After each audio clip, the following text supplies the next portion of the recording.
Knees and toes. The shoulders have to do with anything?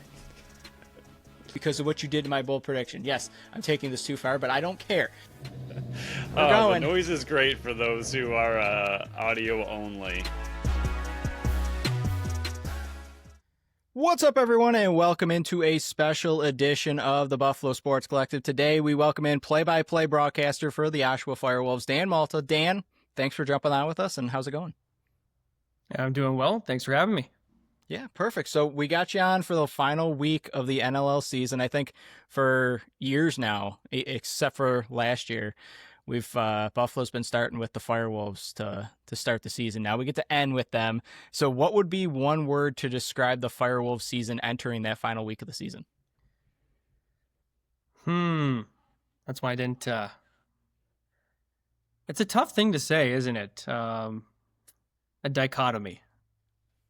It was exciting, but it's also been anticlimactic, right? Like, it's first year in Oshawa, and everybody was really pumped up about that, and starts off on a great note with the win over the Toronto Rock, but then there was a 6-game losing streak right there in the middle of the season where they really had a chance to grab the fan base and really get people excited. But I think that waned a little bit. Like, it's a very knowledgeable lacrosse area, right? Oshawa, Peterborough, Whitby, Durham region, the Kawarthas, all around. Like, it's you interviewed Pete Dalladay earlier in the year from the Halifax Thunderbirds. I'm sure he said some stuff about Peterborough and the lacrosse community there. But there's a lot of knowledgeable lacrosse people, and they're still coming out to watch the visiting teams and the home team. But I don't know that they endeared themselves as much as they could have, just because of the struggles they've had this year. So just a complete opposite day, a flip. Two contrasting things happened: excitement and certainly, anticlimactic. Yeah, I mean, year one in Oshawa, like you were mentioning, and they're entering the final home game of the season. How do you think the team has been received by the city and its new fans? You've been mentioning it, that they're kind of coming out for both, but how do you think the full season aspect of it, how were the crowds and all that kind of aspect of year one in Oshawa? Crowds were really consistent. The only times that they struggled were around Christmas, which they explained to me is understandable, and that's just the way it is.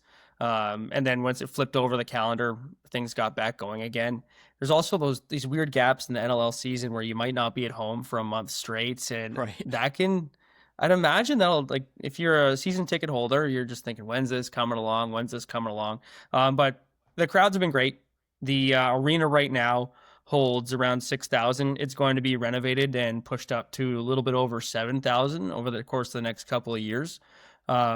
So that'll be exciting. It was built in 2005. It's still a great modern facility. It houses the Oshawa Generals. It's the main tenant.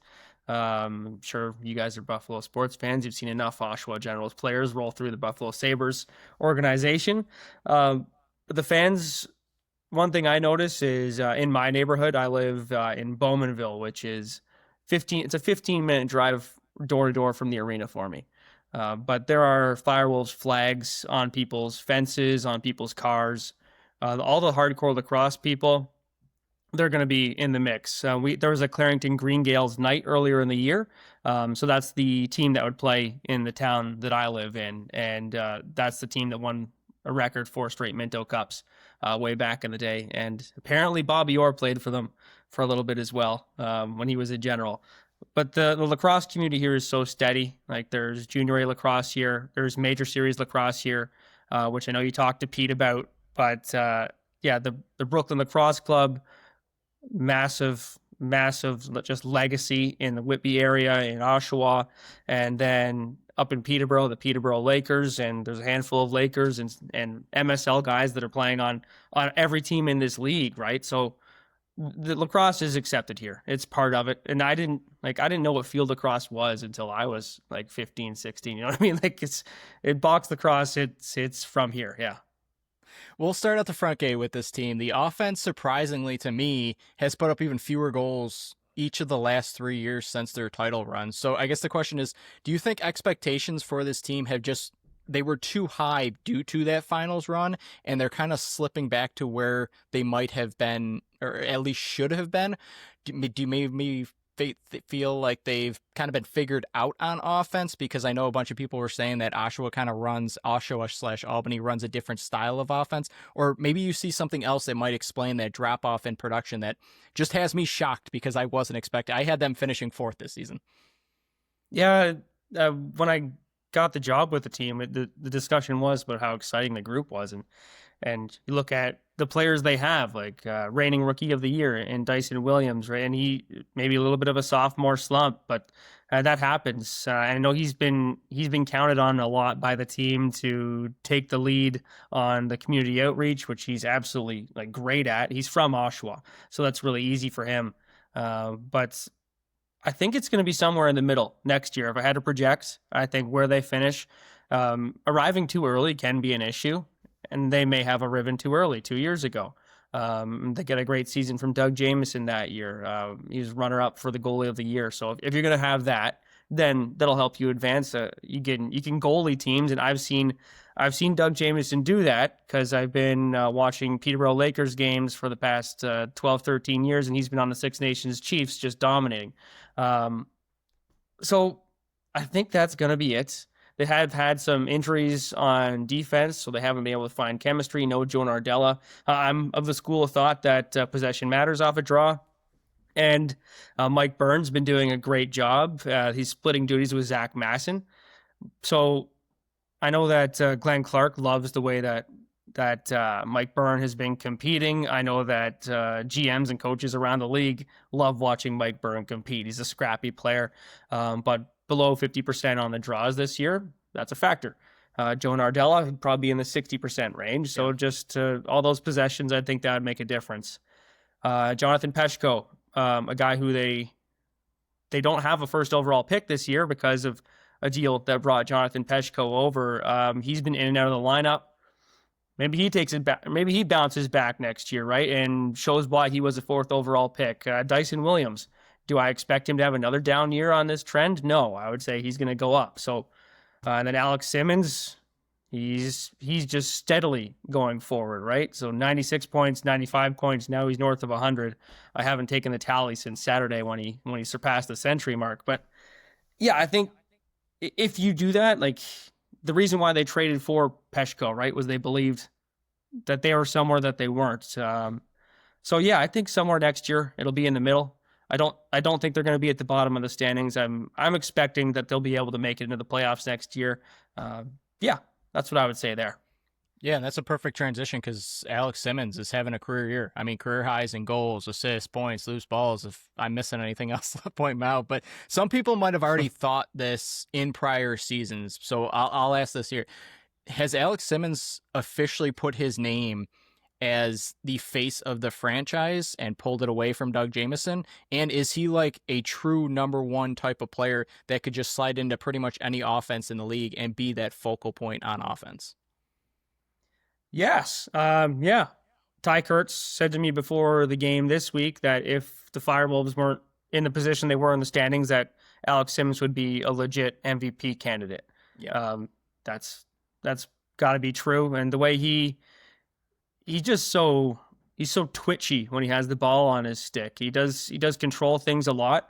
You can see him work his way out of the corner, and it's almost like he's saying, I'm going to do this. You can't do anything about it unless he gets a double team and opens up Ty Kurtz, right? So they play off each other really well. I'm sure Alex Simmons is a little bit frustrated. You saw on Saturday he's getting a rough ride a lot, and he went over the edge on that one, and nothing wrong with that at all. I would say the team could maybe sprinkle that in more often, and other teams maybe wouldn't be trying to take advantage of them in that type of way. We saw that shift around the midway point of the season as well when they traded for Dawson Theed. But yeah, I'd say Alex Simmons is legit. He could lead a team. He's almost done it before, right? As a rookie, he almost did it. So now in year 3, he turned 27 on Sunday. I'd say he's in it. Like there's no question the next probably 2-3 years will be the best years, I would say, of his career. Yeah, I love playing him with him because he plays with that kind of like underdog mentality, and I love seeing that in those players. And another guy that you guys brought in, you just mentioned him, is one of my favorite players to watch across the league, and that's Dawson Teed. 32 points since his arrival through 11 games. What have you liked about his game, and what do you think he's added to this team with, just 11 games under his belt with Oshawa? You play taller, right? When you got a big fella out there. Yeah. I think that's going to be it. You could see how Halifax abused them when Dawson Teed was on Halifax, even though Oshawa won that game. But just playing taller, playing tougher, I think that goes through it. And Dawson Teed is not shy to let everybody know when he's unhappy. If it were more of a factor in the game, I think he would be more of a factor. But also he has the skill where there's a balance there, right? And they want to see him do what he can. He's going into Saturday's game. He was 8 points away from a career high output. At 28 years old, he's probably right there in his prime as well. So again, projecting for next year, they have a little bit more chemistry. And he's another hometown guy as well. He's from Whitby, Ontario, it borders Oshawa. And a great hockey player as well as Dawson Teed. Played some good junior. But yeah, I think he does the role that he's supposed to. He is who they need him to be. And it's really tough to get a true gauge on everybody on the team, because when a team's in last place or near last place, is everybody really being themselves? I would say no. So say next year they get off to a good start and they're in the hunt in the standings after 5-6 games, and I think you'll see a group of players who are more disciplined positionally, more disciplined in every single aspect of the game.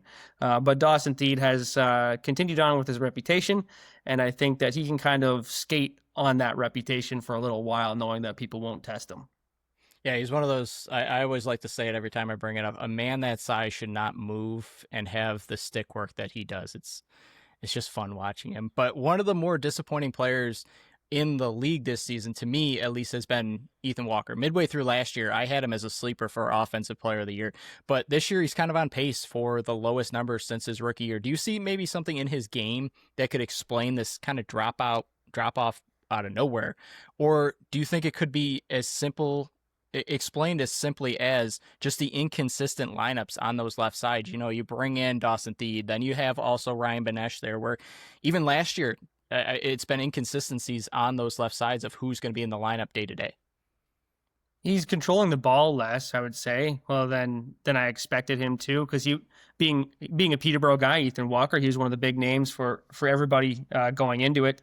But yeah, he is on pace for his lowest output since his rookie season. So I for me, and again, I didn't see too much of the Albany team last year, but Alex Simmons has the ball on his stick so much. And then when it does come out of the other corner, it is Ethan Walker. But I'm just guessing from what I've seen, it's 70-30 and who's controlling it, right? The percentage of who's got the ball in their stick in the offensive zone. So I think it's as simple as that. And everybody talks about him as an intense leader. And without knowing him too well, I'd say he's maybe the type of guy who would be okay to take a step back for the better of the team, knowing that Alex Simmons is potentially, or has the potential to be an MVP caliber type of player who could be north of 100 points for a few seasons in a row. So I think he's probably okay with taking that back seat a little bit, a smart lacrosse guy like he is. And an intense leader, as Glenn Clark describes him. So I think that could be the situation there. And it does look a little bit like there might be a little bit too much of one type of player on the team. But who knows what their plan is for anything during the offseason, right? I expect that Oshawa will be attractive to a lot of the players from the Toronto area, the Durham region, and then east. I just think it's attractive to a lot of the guys on the team. That's something that they've pointed out, that it was Ty Kurtz. I asked him what's become familiar with your time here in Oshawa, and he said it's the drive. I love the drive. I think he drives in for about 45 minutes to get to the rink, so that's a good deal for him. A lot of the guys that live in the area, like Kyle Rubish lives in Whitby. Dawson Teed's from Whitby, and then Ethan Walker lives in Kansas, but he's from Peterborough, so his parents can now come to all their games And a story so Scott Arnold, the color commentator that works with me, he was on the board of directors for the Peterborough Junior Lakers, so he knows Ethan Walker pretty well. And he said that Ethan's parents would drive to every game, like every game he plays. Like it doesn't matter where it is. So they're liking that as well, with a 15-minute drive to games. Yeah, a little closer commute than Albany probably was. But last one in terms of the offense, who is an X factor to you this season? I mean, it can be anyone that you feel has stepped up in somebody else's role, or just somebody that's doing the dirty work to free up a guy like Alex Simmons. I think Taggart Clark. He's somebody who people like. You don't say his name as much, but if you watch him coming off the bench, you'll see number 41 just run through the slot like a wrecking ball, catching bodies wherever he can, right? And he scores goals too. So I think he's one of the guys that I've noticed getting into the middle and really mucking things up the most. And it seems like that's his role. He's a big guy. He's got speed and a frame, and he'll fly through and he'll move people. Dawson Thied does that as well, but I think Taggart Clark is the one that I notice the very most doing that. But when you're doing play, when you're calling a game, the names you say the most are the guys on offense because they have the ball all the time. So I try to sprinkle in some love for the guys who are causing problems in the slot area and messing things up, and trying to work some in for the defenders as well, and trying to acknowledge who's out there. Because defense matters too, and the guys who the grit grinders matter as well. But yeah, I'd say Taggart Clark. Yeah, I think the best line is when the guys lower on the depth chart, if you want to call it that, if you're not hearing their name, that's usually a good thing because they're doing their job and doing what they're supposed to. But obviously it's your first year working the mic at the play-by-play man in Oshawa because it's their first year in existence. But I guess the question is, how did this opportunity pop up for you to be the man making all those calls on play-by-play for Oshawa? And then how did you get into broadcasting altogether? Well, I originally went to school for business in Peterborough, actually, which was my first taste of Peterborough. I grew up in Whitby, which is an hour down the road from Peterborough. But that was my first taste of Peterborough. I went to college for business and didn't like it. I just went and did business because my dad was in business. So I was like, oh, I guess I'll do this. But no, it wasn't really for me. And then I found a school called the College of Sports Media, which is actually Pat Gregoire went there. Ashley Docking teaches there and went there. And Matt Cullen, who does play-by-play on TSN and for Ottawa, also went there. So went there. And that's how I started. Just went into that. So I think I was 20 at the time when I started school with them. And then when I was 23, finished up and got an internship in Oshawa at a local news station. So it was called Checks Oshawa. It's now Global Durham. So I worked there for a year and a half, 2 years. So I was covering the Oshawa Generals. I would cover the Whitby Warriors of Junior A lacrosse, and that's where I saw Emerson Clark murder a handful of people. That was my first exposure to Emerson Clark when I was a reporter in Whitby, and Emerson in junior, did some damage, and then his brother Everett was a great hockey player as well. So the Clarks saw them a lot. So that's really when I started covering lacrosse as well. So that was just Warriors, Generals, whatever sports were going on. And then there's some news anchoring as well and stuff like that. And then I started hosting or doing the interviews, the hosting for Peterborough Pete's games. And I did that freelance for about a year and a half, as well as working as a reporter in Oshawa. And after that, a position to be a producer in Peterborough came up.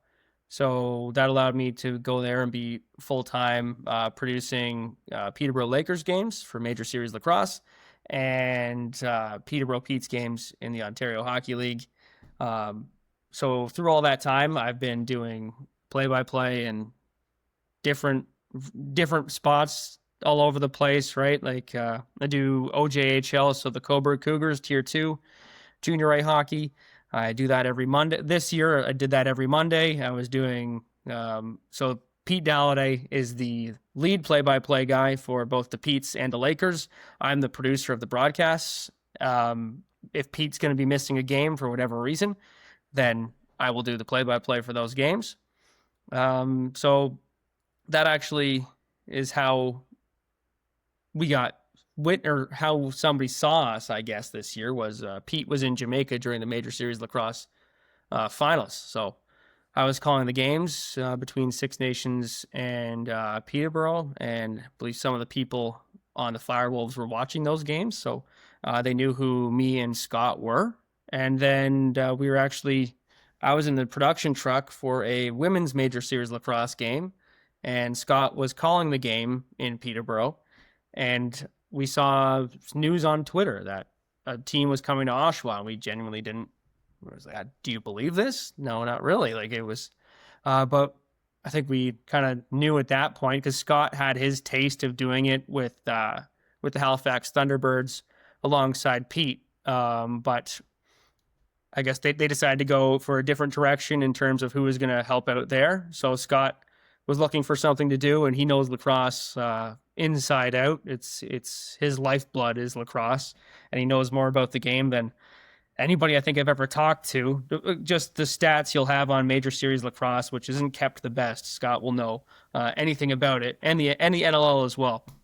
But at that point, we talked to Paul Day, who GM of Philadelphia, former GM and coach of the Peterborough Lakers. He's in the Peterborough Sports Hall of Fame, but a great guy, and he's always been good to talk to. So Paul Day put in a word for us with Glenn Clark. Glenn Clark put in a word for us with the owners and the management and everybody there. And then we went and did an interview with them, and they had me and Scott come in to do the interview. And it was Russ Shepard, one of the guys on the team who helps run, one of the guys who's in charge of the team, asked us to just pretend we were about to go to air live in the interview. So I was like, all right, game one, Toronto Rock and Oshawa Firewolves, you're live in 3, 2, 1, go. So we had to do something. So we just started talking in the media room at the Tribute Community Center in Oshawa. And according to him, that's when he decided he wanted to hire us. So that's how it went down. But yeah, a long time broadcasting.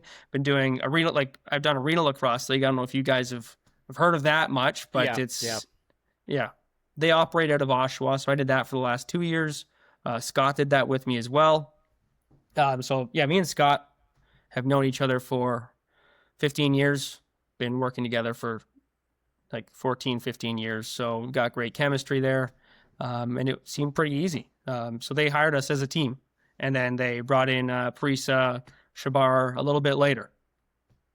Yeah, that's awesome. I mean, you and Scott obviously have the connection, so it resonates over the broadcast from the games I watch as well. But we'll flip over to the defensive side now. His name was all over the trade deadline rumors, and another guy that lives in town, and another reason why he chose Oshawa is Kyle Rubish. Now, he might not be the player he was years ago when he was stacking up all those awards, but what have you liked from him this season in that role, in the leadership role of, you know, a more younger type team in Oshawa? I love watching Kyle Rubish play lacrosse.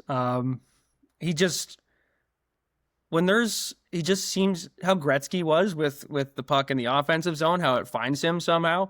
I find that Rubish is that on the back end for Oshawa. Like I'll have this whenever he picks up the ball. I'm like, a part of me is like, of course Kyle Rubish has just scooped up the ball, or of course it's in his stick. Last game, he was defending and he just had his stick up, right? And he gets sticks in lanes all the time. It's just a level of hand-eye coordination that has to be in the top 1% in the world.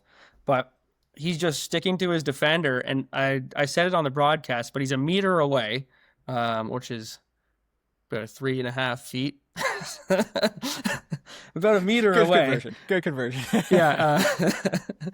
About a meter away, and he just, like, he picked the pass. He picked it from right there, and it's just some things, and to me it was disbelief. Just, that's very rare.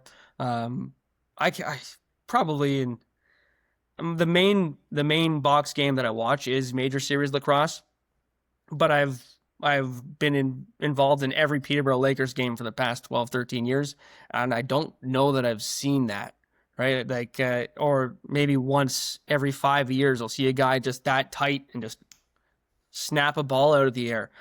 He has awareness. I've said this on the broadcast. It's awareness level 99 for anybody who plays video games.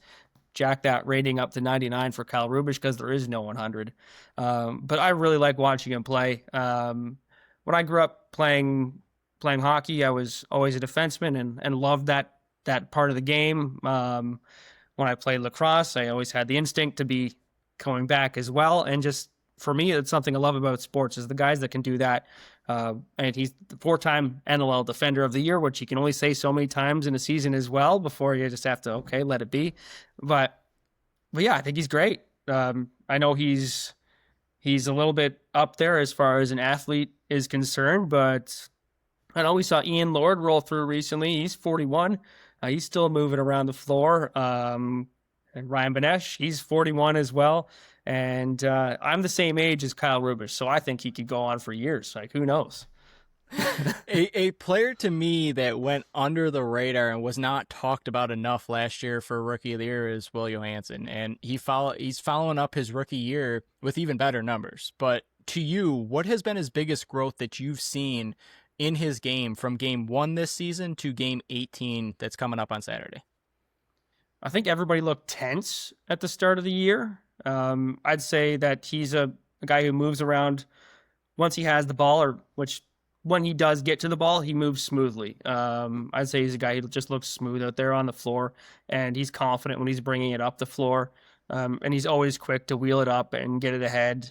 I think there might be more to him, right, if he decided to be that guy, but still, I'd say there's a lot of ceiling remaining for Will, and he's one of only 2 non-Ontarians on the team.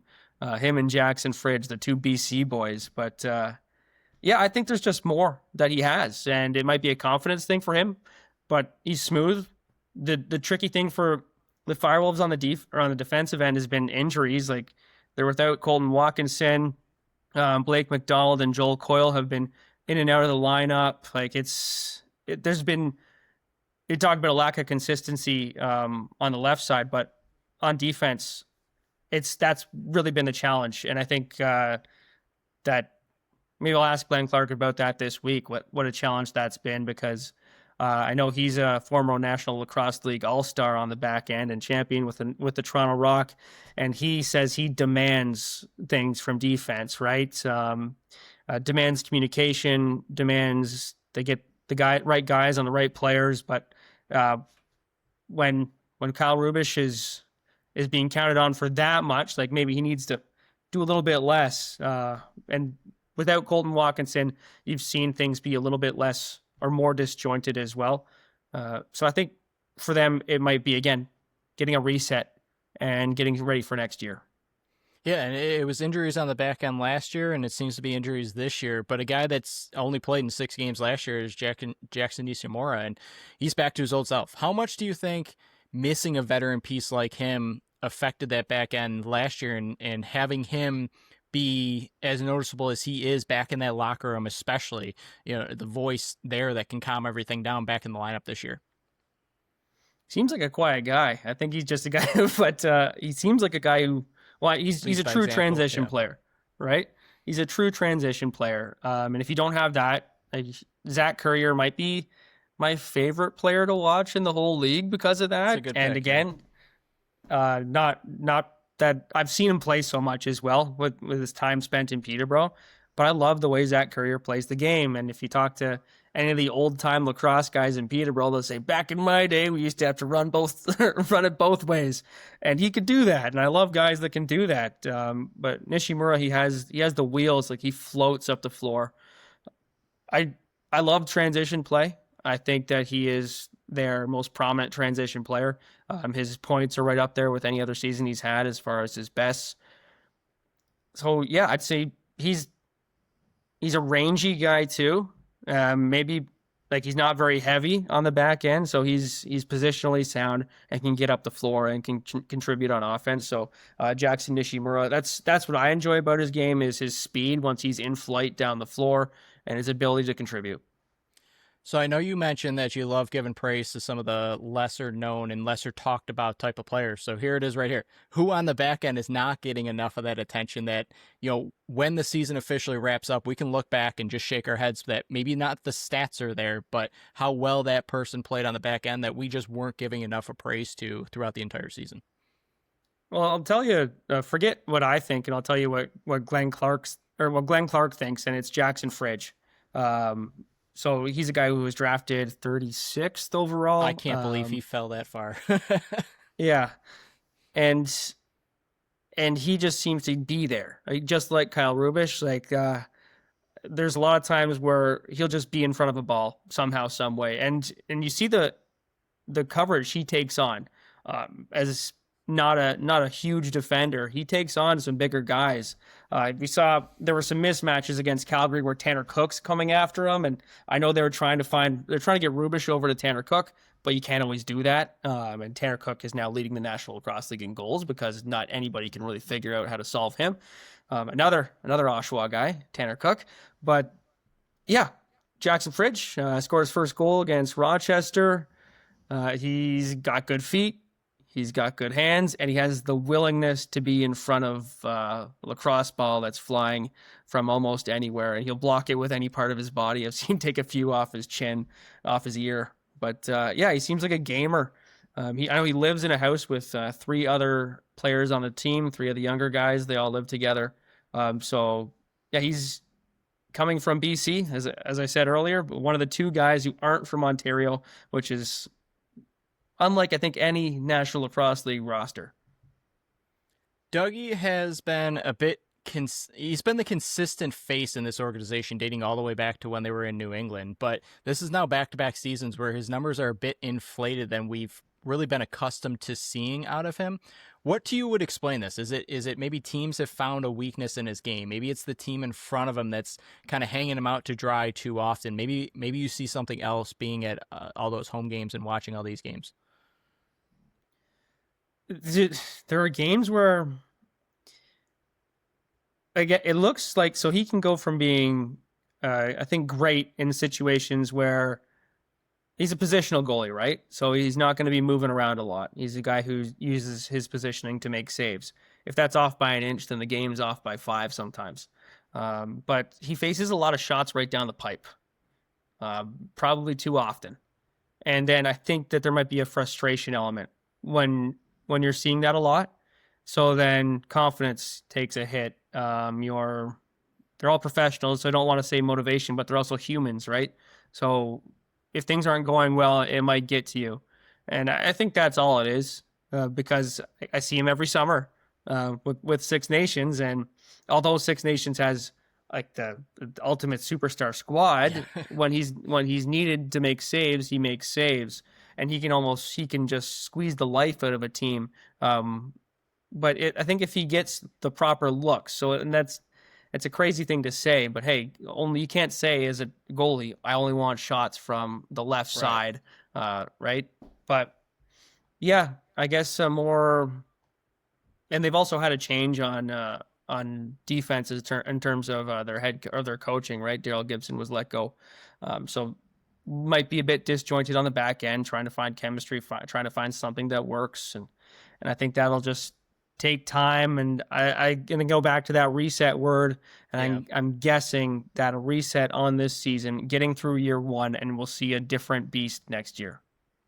So I'm driving up to the game on Saturday. It'll be my first time out in Oshawa. For somebody that, now you mentioned it, lives 15 minutes from the door at the arena, where are the spots I need to hit before or even after the game in my drive? Because I'm not just going there for a 2.5-hour drive and then coming right back home. I got to stop somewhere. Well, Oshawa, downtown Oshawa. It's an up-and-coming place, downtown Oshawa. I used to work for the mayor, Dan Carter. So he was my news director, actually, when I was a reporter in Oshawa. But pre-game, I could tell you where the players go pre-game. They go to a place called Riley's. You can see it from the door of the arena. But I would go to Wendell Clark's, just a little bit. It's another 100 meters away, or I don't know how far that is. I'll in terms figure of it feet. out. I'll But there you go. convert my Yeah. cell phone. Yeah, not too far away. Wendell Clark's, and Wendell Clark's my all-time favorite hockey player. So maybe go there. It's a decent spot. Riley's is pub food. There's a Riley's in Peterborough as well. It's really cheap pub food. Wings are good. Beer's cheap. That kind of thing. And then post-game, there's an after party every single game. I'll be there. Bond Street Event Center. So it's just around the corner from the rink. About a 5-6 minute walk from the arena. So that's where last Saturday it was, both teams were there after the game, the Calgary players, the Oshawa players. That's the official post-game party of the Oshawa Firewolves. Sometimes the mascot rolls through. They do pre-game stuff there as well, so that's supposed to be the official pre-game, but I don't know if they do food at that time. There's also a really good restaurant in the arena. But I don't know if you need a special ticket to get in there. But yeah, Wendell Clark's or Riley's, you'd be good before the game, and then post game, Bond Street. They got good food after the game. I know that. I'd say those are definitely the spots. And if you're going to be in for the day, there's a few interesting things about Oshawa. So Camp X, if you know anything about that, that's where James Bond is. The novels are originated from. A spy who went to Camp X, which is on the Whitby-Oshawa border. So is it Ian Fleming who wrote them?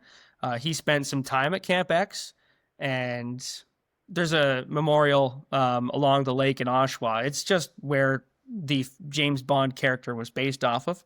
So that's kind of neat. That's a neat little fun fact about Oshawa and the Whitby area. You can see Buffalo from the lakeshore on a nice clear day as well. But yeah, that's what I would say do in Oshawa. You could also go to Parkwood Estates where they shot Billy Madison. It's a great movie. Adam Sandler. Yeah. Love it. So yeah, I'd say that's pretty much what you got to do for Oshawa. Post game definitely at Bond Street though. Maybe we can meet face to face for that. Yeah, perfect. Because like I mentioned, I didn't jot this down because I gotta edit it anyway, so I'll jot it down later. But Bandits versus Firewolves, Saturday night in Oshawa. Like I mentioned, I'm gonna be up in the box covering this game for the Bandits. These two teams, last 3 seasons, have been involved in some epic showdowns. I mean, between Albany and Oshawa, they're 4-2 in the regular season versus Buffalo, and 4-4 combined overall. If you were writing a headline for this upcoming game, what do you think that headline would be and why? Struggled so much with this. It's like homework. I wanted right? to say, I wanted to say last stop, or my thought was last stop because of a bandit robbing a train, but it's gonna have to be a work in progress headline right now. I just couldn't do it. I had this extreme mental block. It's only Monday when we're recording, and it's not due until Saturday, right? So. Yeah, last stop for the season. I guess that would probably be it. I was trying to think: does the Tucker out lymphoma angle take the lead here? Because I'm sure it is for Oshawa fans. I think that takes the lead. But when I was chatting with some people around the team about after the game on Saturday, which was a disappointing loss for them against Calgary, was they've got a chance to set the tone for next year. So I think that's the focus. Like if you can punch the Buffalo Bandits in the mouth when they've been rolling and the hottest team in the league and solve Matt Vince and solve Dane Smith, if you can do that, then the confidence you have going into next year is through the roof. Forget about, they've got a chance to erase the season. Not entirely, right? They didn't make the playoffs, but they can erase the last half there where they really struggled, and they can go off on a high note. But yeah, last stop of the season would be pretty much it. That's my headline. And you mentioned the Tucker Out Lymphoma Cup that's going to be going down, and they could possibly play spoiler and rob Buffalo of a home playoff game because Buffalo still has to win that one. Otherwise, they lose and need some help. But what area of Oshawa's game do you believe they have the edge over the Bandits in going into this game? I got to be honest and say none. They don't have truly they don't have any, and I think they could acknowledge that, right? Like they are in the bottom of the standings. Buffalo's the 3-time defending champions. you'd have to say none, which I know isn't great for anybody to hear, but that's the truth of it, right? Like, and they've got youth on their side. They might have some guys who can outrun the Bandits players, but do you really want to run and gun with the Bandits? No, I don't think you do, because that's gonna be a challenge, right? If you start just adding things up, as far as depth is concerned, or at least who's producing this season and all that type of stuff, like Buffalo's gonna have the size advantage, they're gonna have the experience advantage, they're gonna have the championship advantage. Right now, in terms of goaltending, Matt Vince is running hotter than Doug Jamieson. So yeah, the bevy of options that Buffalo has to choose from, it's going to be a challenge for the defensive unit. I think Colton Watkinson's going to try and come back. I saw him running cone drills with Dyson Williams before last games. They're both dealing with injuries. But Colton Watkinson was in a boot for a little while, and I'm sure he wants to come back to close out the season and play one final game for this year. But yeah, just there's going to be, I don't see any advantage right now for Oshawa. I don't want to slight them in any way because they're all competitors, but I'd like to see them go out there and end the season on a high note, but it's going to be a serious challenge. Yeah, I do have one for him. I don't know why it is, but the last 3 years, Alex Simmons and Ty Kurtz and even to an extent Dyson Williams, they somehow are able to get under the Buffalo Bandits defenders' skin. And I really don't know what it is, but that could draw some power play opportunities for Oshawa, because I don't know what it possibly is or what Alex says to them, but they can get under Buffalo's defenders' skin. But to you, what battle are you most looking forward to watching in this matchup? Is it the goalie battle? Is it, Simmons versus Buffalo's defense? Is it Rubish versus Buffalo's offense? Maybe the battle at the dot? What stands out to you that's going to catch your eye on Saturday night? If I were to mark it down, I'd say Ryan Benesh being released and That's maybe fair. wanting That's to a make good a matchup. statement. He's so smooth, so casual, but dominant at the same time. And he's been doing it for so long that I wouldn't count him out from anything. And if I were to expect something, I would say there's a chance that he has a big night. I'd also think Dawson Thied might have some fireworks in him for the end of the season. Who knows? But yeah, I know that Ryan Benesh is probably going to want to do something about it, like, because he was excited to go and try and win a championship with Buffalo, gets let go. Joe Rezaterit's obviously doing a great job. Former Firewolf as well. He was the last one to have more than 100 points back in 2022. But yeah, I think Benesh will be the interesting one. And just seeing what he's got, maybe some money on the board for his teammates if they can pull off a win against Buffalo. That's the first one that springs to mind. And then other than that, I'm just excited for everything, right? Like, so many guys that I've seen for so long, like Dane Smith going up against Doug Jamieson. I've not watched that in person yet. Usually I'm seeing them on the same team. And Matt Vince, who was a longtime Peterborough Laker, a guy who anybody should be excited to watch, right? Kyle Buchanan, he was a Laker for a long time. So all these guys that I've just been seeing in different places play the game, and it's fun to see them roll through. And then Steve Priolo, big man on the back end, a guy I've seen a ton of as well. And then Dawson Thied plays with these guys in the summer, and then he's going to play against them in this season in the National Lacrosse League. So all those little matchups, I like the intricacies of them. But my lead would be Ryan Benesh going up against his old team. Yeah, and I think he's closing in on 1,400 points as well, and this might be his last opportunity to get it too. So that'd be a big milestone for him on Saturday night. But just two more for you here. For the Firewolves to get the win, this needs to happen. What do you think needs to happen for that to happen? Hot start and a good finish. So they're like they've got to be minus 30 now in the fourth quarter of this season. They were minus 24 going into last week's game. All I remember from last week's game was they just couldn't do it 30 minutes without a goal. Bowman, yeah, Bowman was incredible coming in. Just did not see that coming. Honestly, in the first quarter, I was thinking the Firewolves are going to take this game. It was an exciting game, but no, they need to have a hot start. Their best 2 quarters have been the first and second quarter. So the first half has been really their strength for the most part this season. But they're a team, we saw it against Halifax early in the year when they lost 11-2. If they don't have it rolling, like they can really fall on their face. So stay confident. Maybe get under the skin of the Buffalo Bandits a little bit. But I don't know if you want that to be Alex Simmons. But he could be one of those guys who really competes harder when he's in the mix that way as well. So maybe he needs it. I don't know. But yeah, be physical, play with speed, and try and limit the clean looks they have at Doug Jamieson. And if you can get off to a hot start and then just keep that pace up all game, then I think that's going to have to be what it is. But the fourth quarter has been a real struggle for them so far this year. My last one, and like I've done all these interviews, it's got nothing to do with the guest or the sport. With the whole Artemis program going on here in the States, if you were given a chance to go up to the moon, would you go, and why or why not? My initial instinct is no. Initial instinct is no. I think my final answer is going to be no, but I'll take you through the process. I do like to say yes to doing things. I like to say yes to new experiences, just to say I've done them. But I also don't want to die. Don't want to die just yet. So, yeah, I like to do fun things. I like to do exhilarating things, but I also like to have an element of safety. Yeah, I was never into extreme sports. And that seems a little bit too close to extreme sports. I don't even love going on roller coasters. So I don't know how I would really deal with flying into space.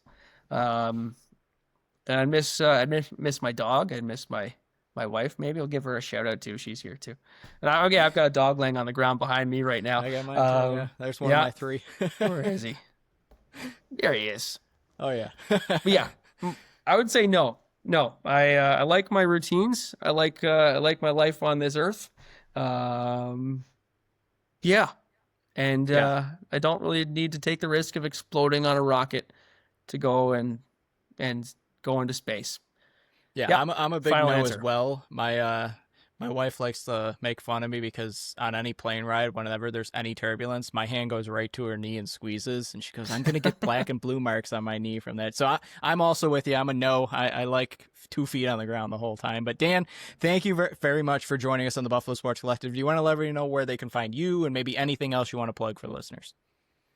Well, my Twitter and Instagram handle is Dan from Canada, which is that's where I'm from. Pretty creative, but I work at Your TV in Peterborough. We do Peterborough Pete's games and Peterborough Lakers games, and I do some other freelance broadcasting. My next exciting thing will be going to Canmore, Alberta, to do Canadian Mountain Bike Championship. So that'll be cool. I like to keep up on that, but yeah. That's pretty much it. I'm going to go walk my dog after this. Pretty simple life. Just like to broadcast and yeah. Perfect. Well, thank you again for joining us on the BSC. Hope to talk to you down the road. Maybe I'll see you up in Oshawa, and continued success with everything you're doing. Thank you. So you'll be in the broadcast booth and one of the broadcast booths? Yep. I got media pass. I got all approved, so I'll be up there. I'll pop down and see you. Are you going to be calling a game? No, I'm just covering the with the BSC. Oh, okay. I've been going to different arenas this season. We've been kind of expanding our coverage. So I've been to Hamilton, I've been to Rochester, and now Oshawa is my 3rd stop. All right. Well, maybe you'll get to do the walk across to the media gondola. It's a nightmare. If you don't like heights, so we'll see. We'll see how maybe. that goes. But thank you very much. We will be back Friday with our normal episode to preview Bandits versus Firewolves. We will talk to you all then.